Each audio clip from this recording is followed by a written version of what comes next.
That introduction. My name is Liz, and I am going to be your guide today to the Chicago Children's Museum. So welcome, bienvenidos, welcome, bienvenue, welcome, konnichiwa, ni hao. So we are going to be exploring 3 spaces, and in those spaces, you're going to meet some of my other friends from the museum.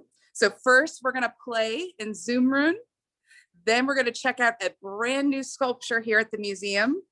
And then lastly, we're going to take a daring climb through our ginormous climber, Cloudbuster.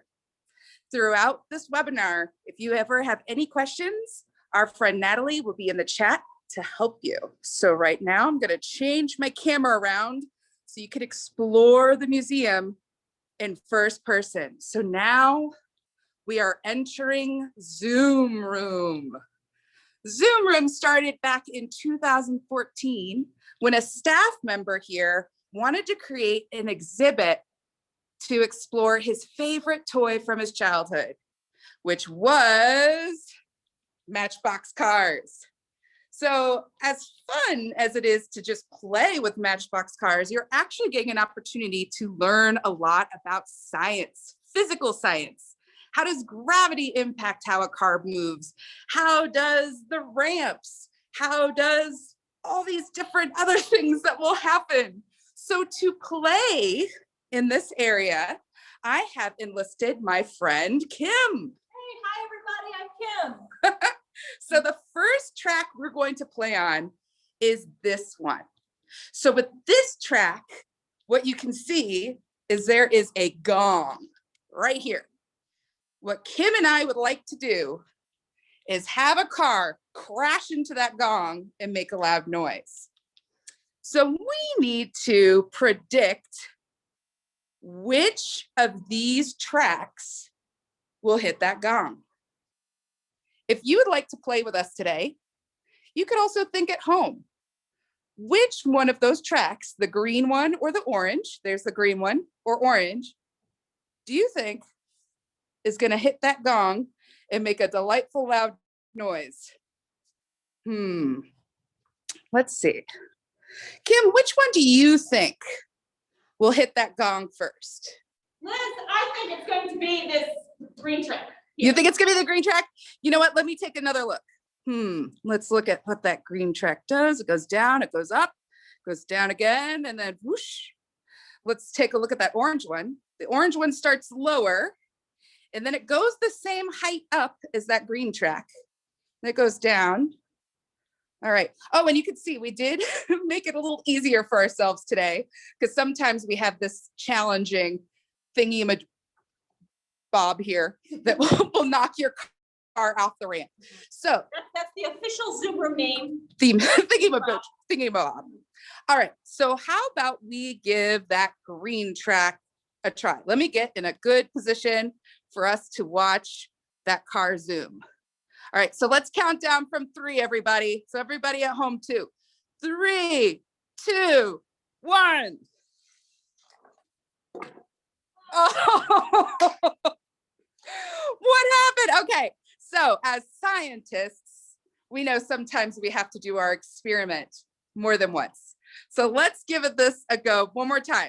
All right, are y'all ready to count down from 3? 3, 2, 1. Oh, yes. Did you hear that? So Kim, did you notice anything that you might have done differently that time? I did use different cars. So that might also be a variable. The cool thing about Matchbox cars is there's so many different kinds. Yeah, let's take a look. Oh, that's something else that's really fun about this exhibit. When you come back to the museum, when we do reopen, which we don't know when that's going to be quite yet. Summer is when we're thinking it's going to happen. We have hundreds and hundreds of these cars. So don't worry, when you come to play, you will be able to find a car. So how about we do this one more time, just to see if we can get this to happen again. 3. Oh, are you going to try both? Oh yeah, we haven't tried the orange one. Kim is going to be daring and try both. 3, 2, 1.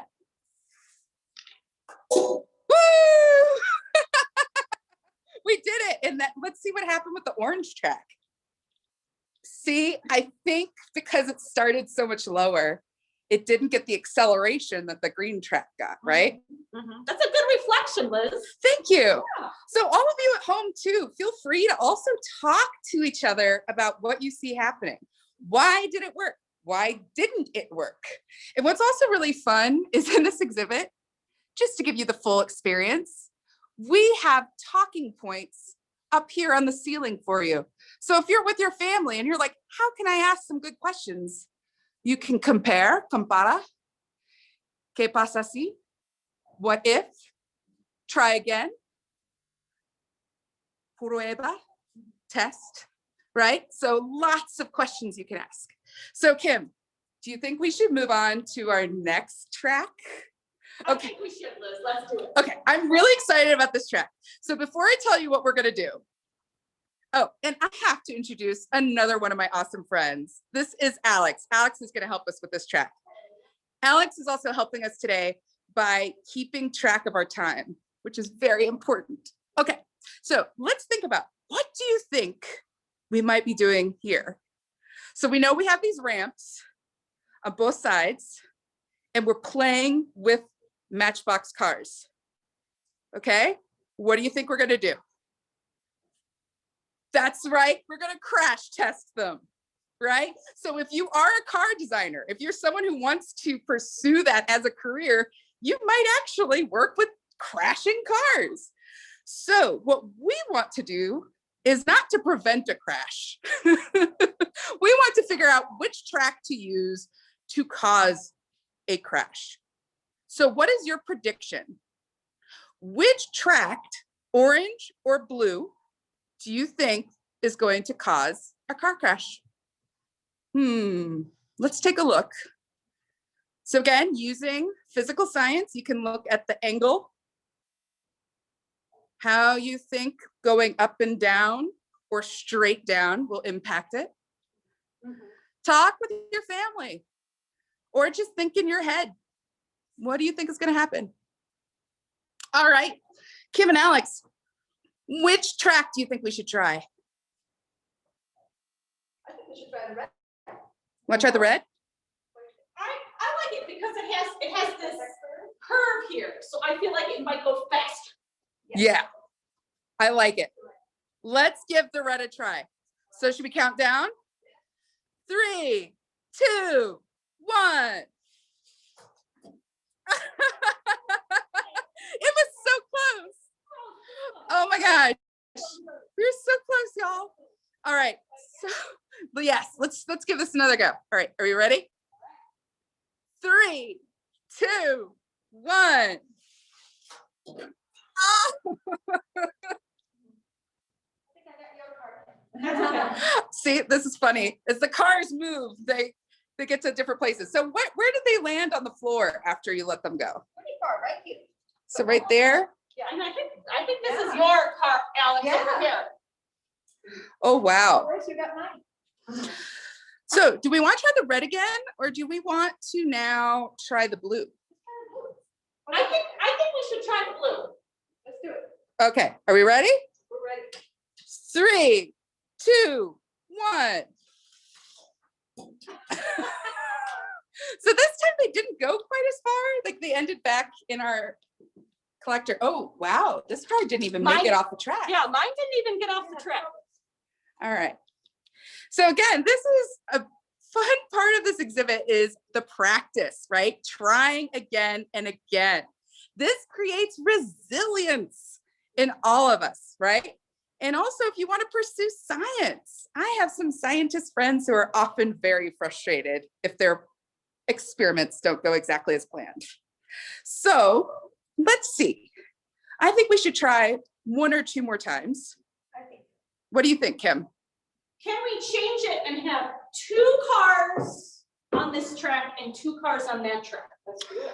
Oh. What if we do that? What if we change the variables? We change the situation by having 2 cars on each one. All right, let's give it a go. All right. 3, 2, 1.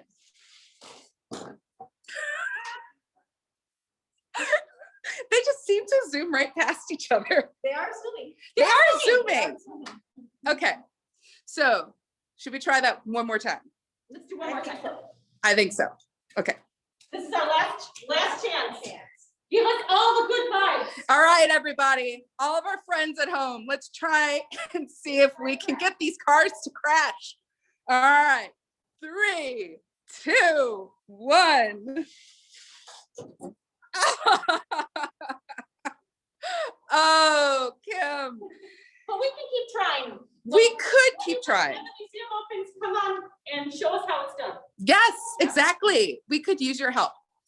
So that was a nice end to this crash testing area. So we do have 2 crash test areas. So if you do visit the museum and this area is being used, we also have this area over here. And now I'm going to introduce you to one of my favorite parts of this exhibit.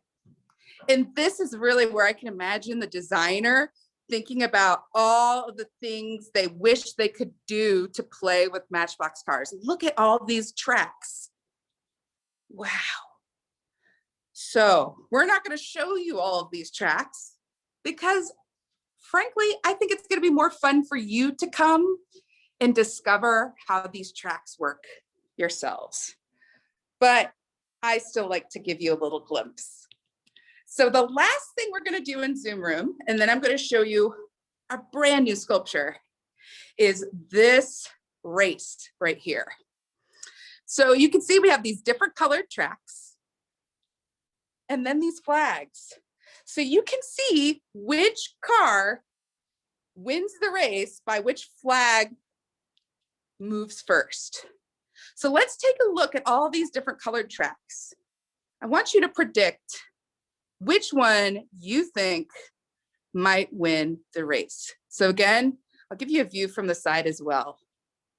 Do you think the blue one, the red, or the yellow, or purple? So you want to think about the physical attributes. How does it look? Is it flat? Does it go up and down? Is it smooth? Well, this one, we don't have any textures on the tracks.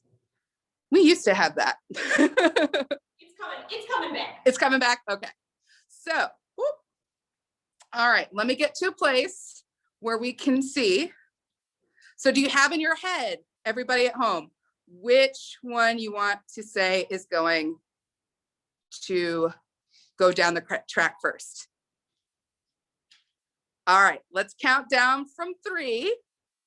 3, 2, 1. Did you see who got first? I'm pretty sure that was purple. Woohoo! And then I think I saw blue shortly behind. All right. And if you look closely up here, I want to show something pretty nifty. A way that we can make this test accurate is this opening here. Kim doesn't have to hold all the cars. What she does is she puts it in front of that, and then can you point to the lever? Yeah, it's right here. So there's a lever that she pulls. So you could come with a bunch of friends and decide which car you think is going to go through first. So because we're scientists and we test things, let's give it another try.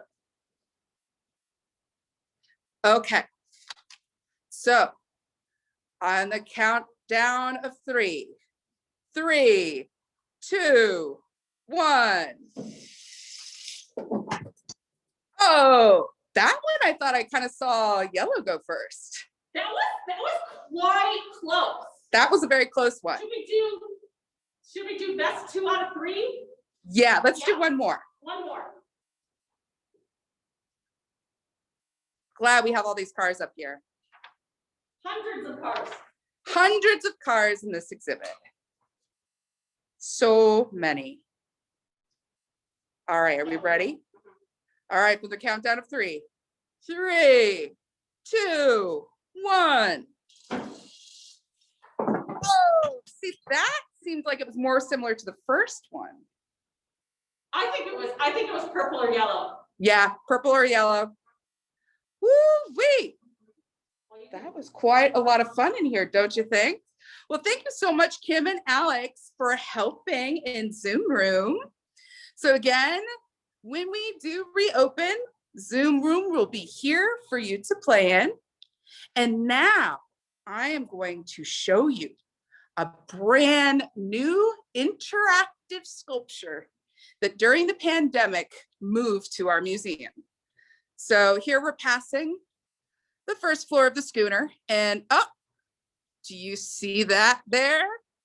That is our new sculpture that when you come into the museum, if you go up the stairs, you're greeted with it. And I am actually going to let my friend tell you about the sculpture. So Peter, could you introduce ourselves to our friends here?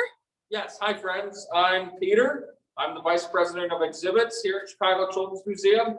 And I have the good fortune of working with artists, designers, educators, community members, builders, tinkerers to create interactive exhibits here at the museum. And here we have an interactive hands-on exhibit consisting of a kinetic sculpture, a sculpture that moves.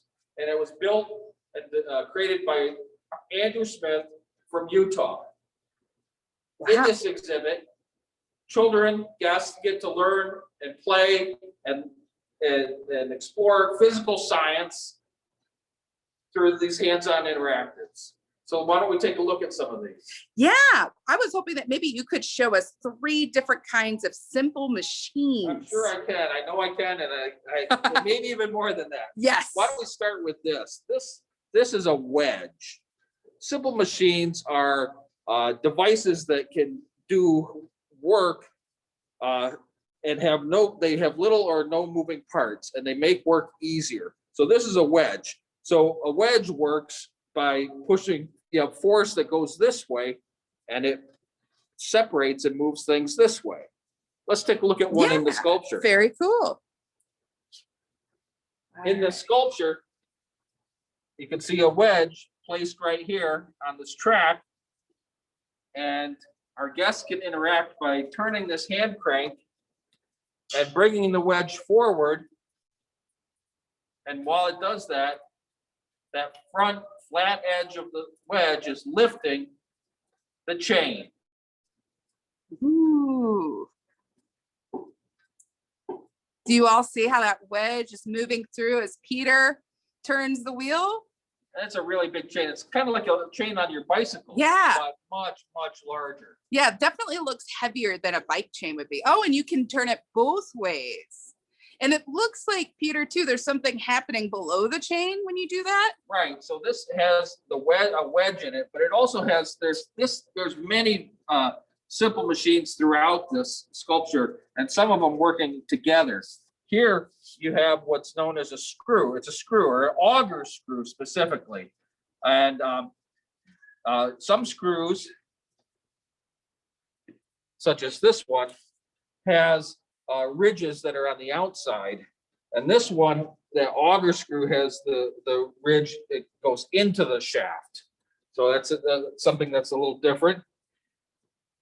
Very cool. So you have a combination of the screw and the wedge working together, along with a wheel to lift that chain.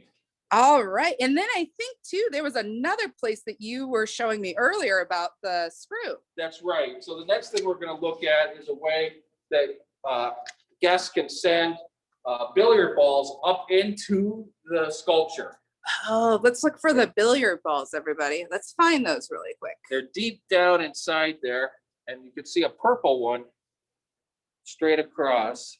Okay. And so when you turn this crank, it turns that screw and turns the gear, that gearbox, which is then fed through a belt and wheels and axles to lift the balls up the inclined plane. And an inclined plane is another one of those simple machines. Oh, wow. Okay.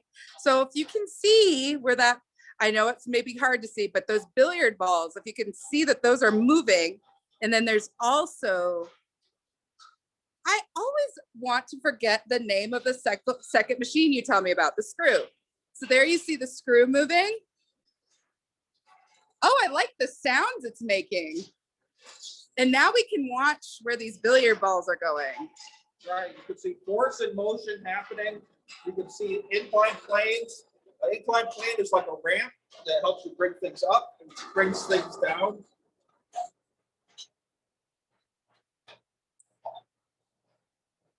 Eventually the balls drop into the vortex and make their way around and get ready for the next guest.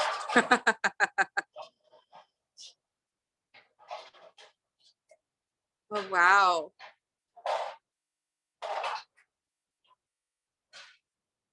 This is mesmerizing.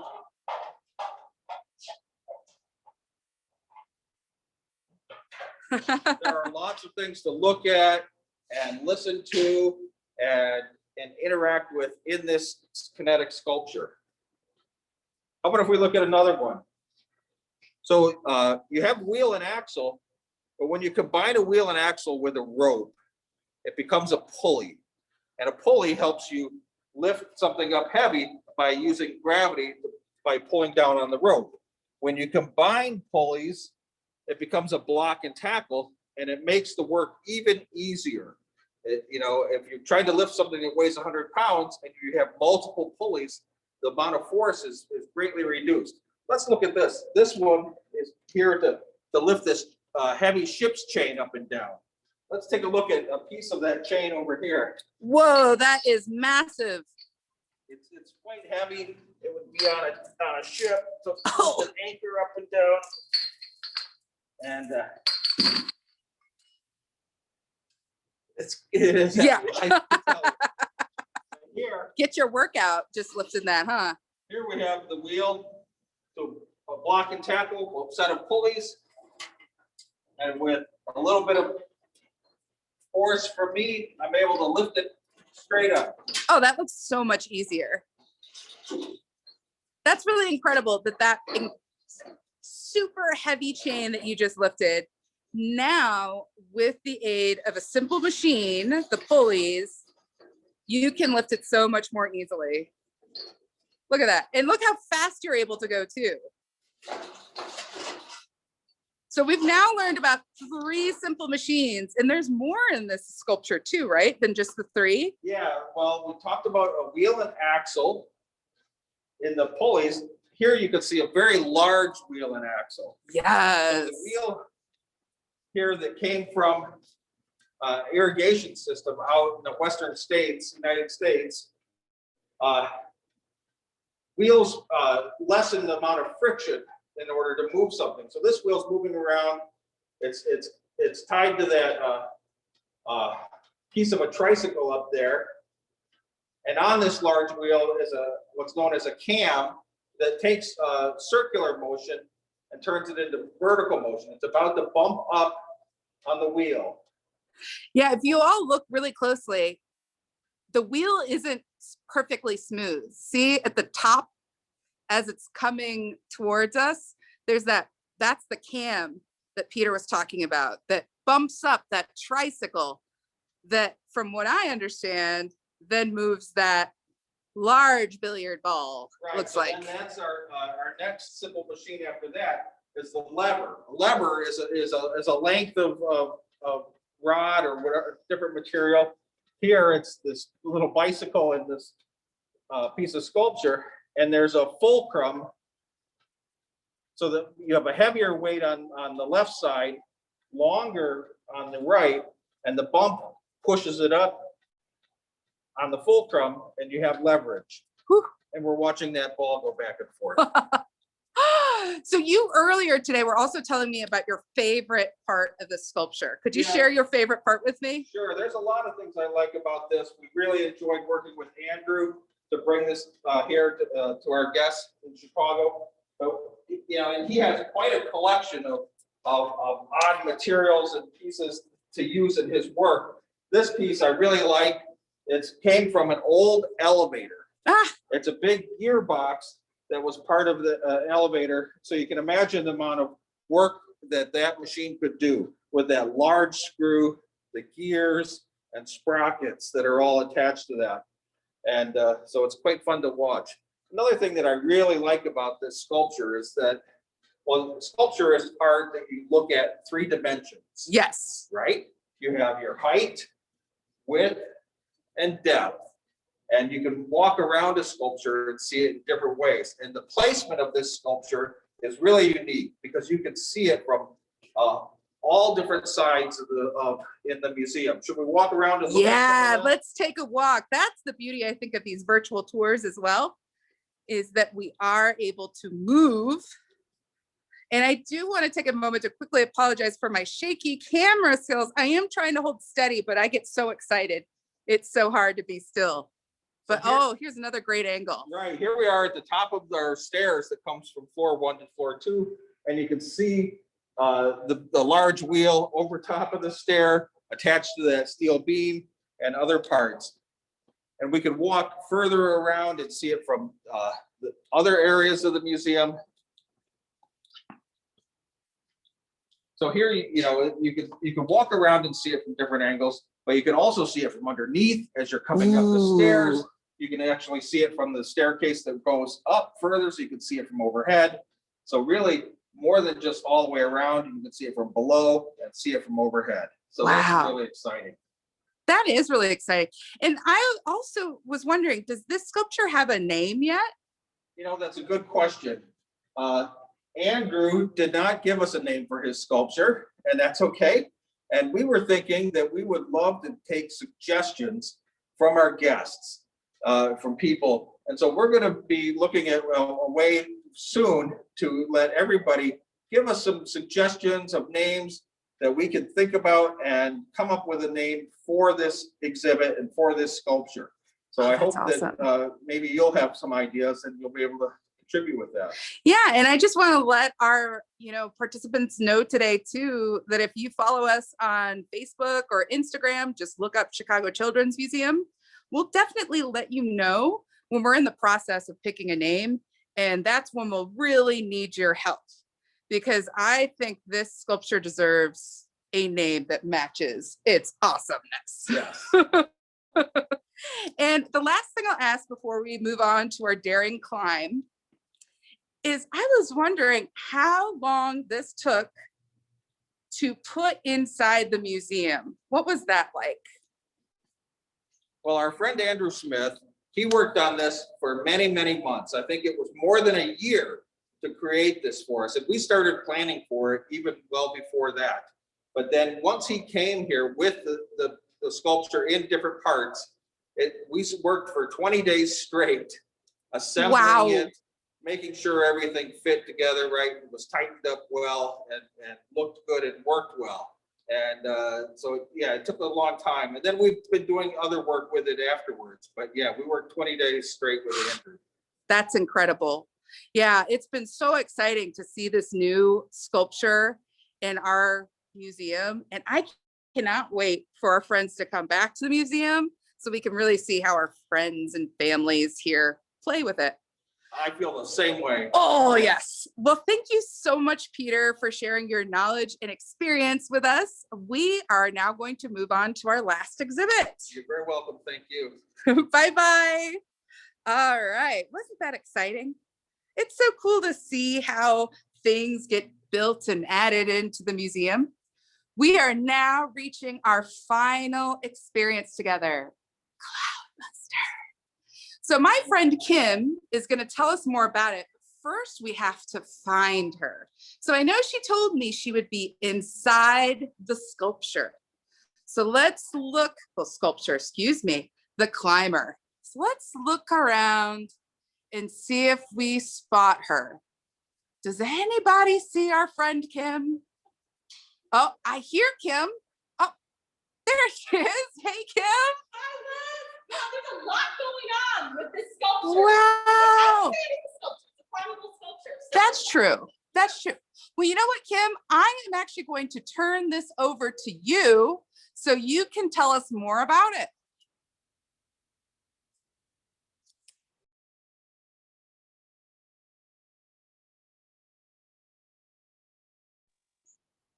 Okay.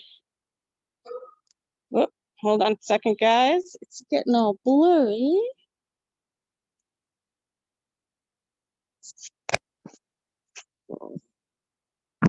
Yep, I think Liz's camera is still, oh, I forgot the word. There we go. Tagged. Now we're going to turn mine on in a moment.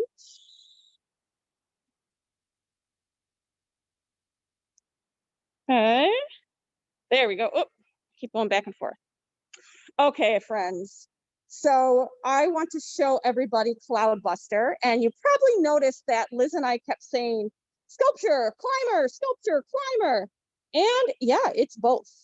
So this is also a collaboration with an artist. His name is Kevin Winters, and he's from Arizona and created this sculpture with us. And it was built by, oh gosh, a team of people in the Chicagoland area. So this is called Cloudbuster. We do have a name for this one. And it is 37 feet tall. So if you think about 2.5 stories. So if you climb the outside of your house and your house was 1 story, 2 stories, plus an attic, that's how big Cloudbuster is. And it weighs about 30 tons. So about 7 average sized elephants. Okay. So what we're going to do is we're going to take a climb up Cloudbuster, and I want to show you one of the lookouts, which is pretty neat. So I am actually have a camera on that enables me to use my feet and my hands, because definitely this is an exhibit that's part of the Chicago Children's Museum. It's a little bit harder for adults to climb, but man, those kids have fun. So here I am walking up to the lookout. I mentioned that Cloudbuster is about 2.5 stories tall. However, Cloudbuster, that's inside the Chicago Children's Museum, is inside Navy Pier, and we're actually a little bit higher if you look down into the pier. Another thing that you can find within Cloudbuster are these great things, which are whisper tubes. So these tubes go from inside Cloudbuster to down below. Kind of see right there. So let's see if we can talk to my friend Liz through here. Hey, Liz! Oh, hey, yeah. How's the view down there? But I'm really curious what the view is like from up there. Oh, come on up. Let's check it out. Oh, awesome. Okay, up right there. So as we wait for my friend Liz to climb on up, adjust this a little bit. One thing I want to say that's really cool about our Cloudbuster sculpture is that there are so many ways to interact with it.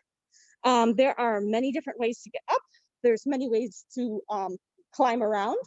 So right now I'm climbing down one of these beautiful mesh metal tubes. We also have this amazing sculpture right here, which has these beautiful, like I like to call portholes. You might notice my voice just changed inside this space. So you can climb up and down. Oh, I think there's like 7 switchbacks on that. That's kind of not my thing. I'm gonna definitely stay in some of the bigger places. Oh, hello, Liz. Oh, how you doing? Oh, Liz, one thing I forgot, but that you have that I would love to point out is Liz has her helmet on. So we do have helmets for the space. One reason why we have helmets is as a precaution. So as you are navigating the space, you can really focus on navigating. And there's definitely some crawls in the space too. So it's a nice precaution for that. Okay, Liz, I was talking a little bit about choices within the space. So there's many different choices you can decide on where to climb. So we could go back where Liz is at, which is a part of these 3 concentric circles, or I was thinking we can go over here, which there is this wooden tube, and we can just climb up that way. Where do you think we should go? Ooh, I'm thinking the wooden tube sounds really interesting. I'd like to try that. Okay, let's give it a try. So we're gonna go this way. I mentioned these concentric circles, and the artist we worked with, Kevin. So Kevin actually took inspiration from Fermilab, which is in Chicagoland area and is a particle accelerator. So you can tell your family and friends when you come visit us that you got to climb in a sculpture inspired by a particle accelerator, which is pretty neat. Oh, particle accelerator. Okay, I'm gonna climb on up. I need to use 2 hands, 2 feet. That's what we're talking about. It's nice to have a helmet on. And I'm gonna climb through the space. My camera might be a little bit wiggly. I can't hold on to it right now. Here we go. And here we are in this, oh, beautiful blue space too. So you can probably see that on my camera.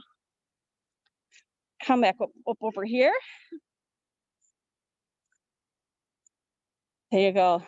Liz, thank you for joining me. Yeah, it's so fun. Mhm.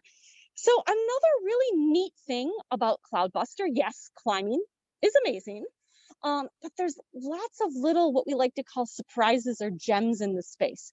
So as you look, probably a little bit hard to see now, friends, but as you look, there are some places where I see all these little miniature clocks. I see some ducks over there. I see another orange whisper tube so I can talk to some people down below. So as you climb through the space, really take a moment and look and pause. I definitely am appreciating, Liz, that we're taking a pause right now Yeah. in the space. Whew. So I talked about lookouts. There's definitely a lookout over here. This is one of our lower lookouts. And then I'm super excited about right here. If you look up, Oh, wow. there is this big tube that actually overhangs Navy Pier. So Liz, what do you think?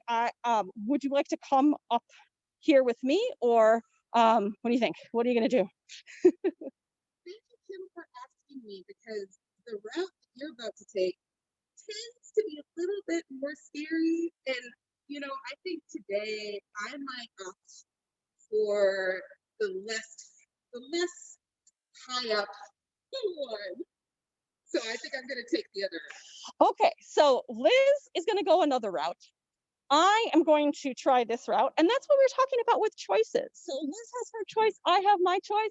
That's totally fine. Before I climb up there, I just really want you to show off this lookout. So again, you can see what in Navy Pier is called the Family Pavilion. So there's a lot of cool stuff for the family in the pier in this area. And there's also, it's called the Crystal Gardens. So if you look ahead, you can see all these beautiful trees, and it's kind of like a conservatory, small one that is open all year round. So when we're open, you're welcome to check out that space as well. So I am going to start climbing up here. I'm going to adjust my camera a little bit so everyone can kind of see the climb. Oh, wrong way. The cool thing is when you are doing the Cloudbuster, you don't have to wear a camera while doing this. We do suggest that if you are going the Cloudbuster, you have all your hands, all your feet ready to climb. So if you have bags or a cell phone, leave them down below. We have some cubbies that you can stick those in. Oh, another question that people have asked: how old do you have to be in the space? If you can try to wear a helmet, if you want to climb, we say give it a try. It's kind of up to you. Okay, here we go, up the space. And yes, I am definitely using all my hands, all my feet. I'm using some knees here too. So again, it's really up to you, friends, if you want to do this space. And you can see how high up I am. I have done this climb a few times this past couple days, so I'm getting used to it. Anyone who's been working from home and wants to get a workout, good to work out too. Oh, Liz, I see you up there. Hello. I'm coming up. I would say this is our like last lookout. So we got 3 beautiful lookouts. This is our highest as well. Here I come. You did it, Karen. Thank you. How do you feel? I feel pretty good. I definitely want to show all our friends our lookout over here. So yeah, so again, we're 2.5 stories up now in terms of the Cloudbuster, but we're a lot higher in terms of the Family Pavilion at Navy Pier. And you know, we're so up high that we like to call it our little house right here. We can't have a lawn on the ground, so we stuck the lawn on the walls. So we're making it happen. We need that green space in there. And I'm gonna keep my keep your mic on. Keep my mic on. Okay. Thank you. It's great to work with the team. Yeah. So I'm gonna go inside the house here, in a little bit of view of that. Whew, friends, we are doing pretty good with time. I just want to thank all of you for sticking with us. We got to play in Zoom room, play with physical science. So we were making observations, making predictions, and reflecting on that. You got to do a tour with Peter of our new Simple Machines sculpture. Again, we invite you to check us out because we'll be asking for some help to name that pretty soon. And then you got to climb with Liz and I. We hope you come in and get your own physical daring workout with your own choices in our Cloudbuster. So Liz, anything else you would like to add before we sign off? Okay, Liz is going to add something. Something I thought about too is that if any of our friends that attended today come to the museum in the future, they might see you or myself here at the museum. So I usually hang out in the art studio making art with people, and Kim is sometimes there, and Kim is mostly where? So I'm also in our tinkering lab space. So if you think about STEM, so that's science, technology, engineering, math, if you want reflections, great place to come as well. Again, thank you guys all for joining us. There might be some little questions in the chat. We're going to turn our mics off, but if you want to view us climbing down the Cloudbuster, you can. And again, I know Natalie is furiously typing any Q&As that come up as well. Thank you so much. Have a wonderful afternoon. Au revoir. Goodbye. Adios. Saitien. Arrivederci. Okay. I'm going to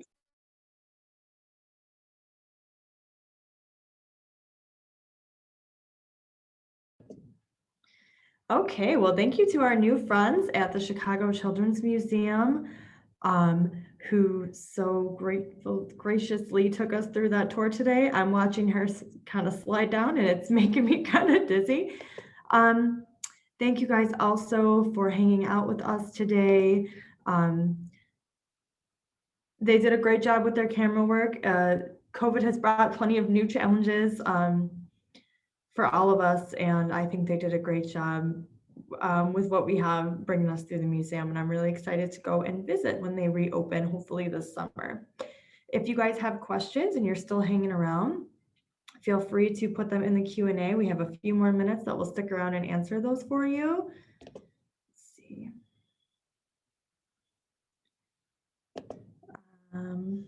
Otherwise, there will be a short survey that you can fill out after I end the webinar, and a recording of this program will go up on AAPLD's YouTube channel within the next couple of days. Let's see if we have anything here.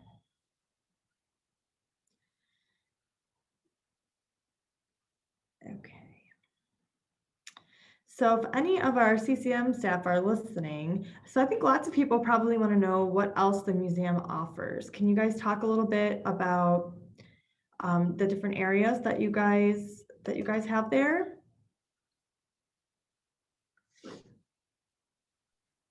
Well, hello. It is Kim and myself again.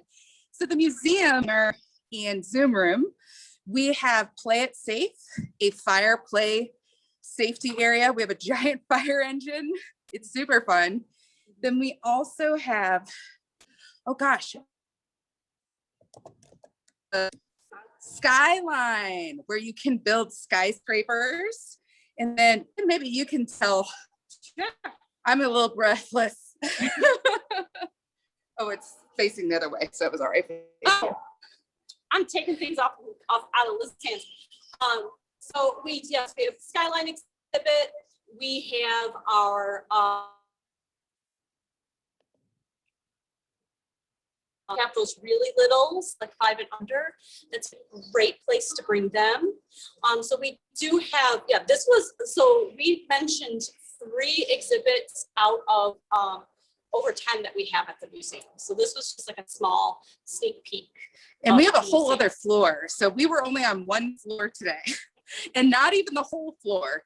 So you only saw about half of the first floor of the museum, and the second floor is even bigger.